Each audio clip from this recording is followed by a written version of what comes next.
যুক্তরাষ্ট্রে অবৈধ অভিবাসন দমন নিয়ে প্রেসিডেন্ট ডোনাল্ড ট্রাম্প প্রশাসনের কঠোর অবস্থানের মধ্যে এবার সাজা ঘোষণার মুখে পড়েছেন উইসকনসিনের সাবেক বিচারক হান্না ডুগান।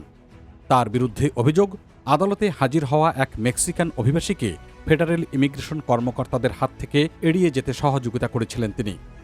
ট্রাম্প প্রশাসন বলছে, আইনের শাসন প্রতিষ্ঠার জন্য এই মামলাটি খুবই গুরুত্বপূর্ণ। অন্যদিকে বিচারকের সমর্থকরা এটিকে বিচার বিভাগের স্বাধীনতার ওপর চাপ সৃষ্টির নজির হিসেবে দেখছেন। যুক্তরাষ্ট্রের উইসকনসিন অঙ্গরাজ্যের সাবেক সার্কিট জজ হান্না ডুগানের সাজা ঘোষণার দিন নির্ধারণ করা হয়েছে বুধবার। গত বছরের ডিসেম্বর মাসে ফেডারেল জুরি তাকে বিচার কার্যক্রমে বাধা দেওয়ার অভিযোগে দোষী সাব্যস্ত করে। এই অপরাধে সর্বোচ্চ 5 বছরের কারাদণ্ডের বিধান রয়েছে। এই রায় ঘোষণার 2 সপ্তাহের মাথায় বিচারকের পদ থেকে পদত্যাগ করেন 67 বছর বয়সী হান্না ডুগান।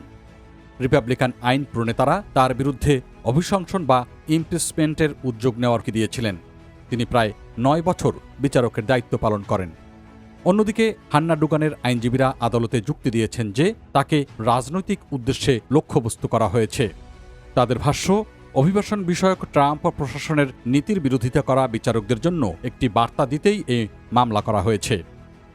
মামলার নথি অনুযায়ী 2025 সালের 18 এপ্রিল মিল ওয়াকি কাউন্টি আদালতে ব্যাটারির মামলায় হাজির হন 31 বছর বয়সী মেক্সিকান নাগরিক এডুয়ার্ডো ফ্লোরেস রুইজ।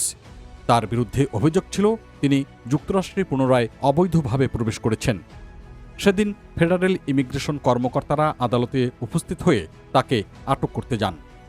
অভিযোগ রয়েছে, বিচারক ডুগান এ সময় কর্মকর্তাদের বলেন তাদের প্রশাসনিক ওয়ারেন্ট যথেষ্ট নয়।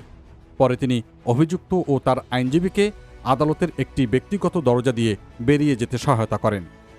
যদিও পরে ইমিগ্রেশন কর্মকর্তারা আদালতের বাইরে গিয়ে ধাওয়া দেওয়ার পর ফ্লোরেস রুইজকে আটক করেন।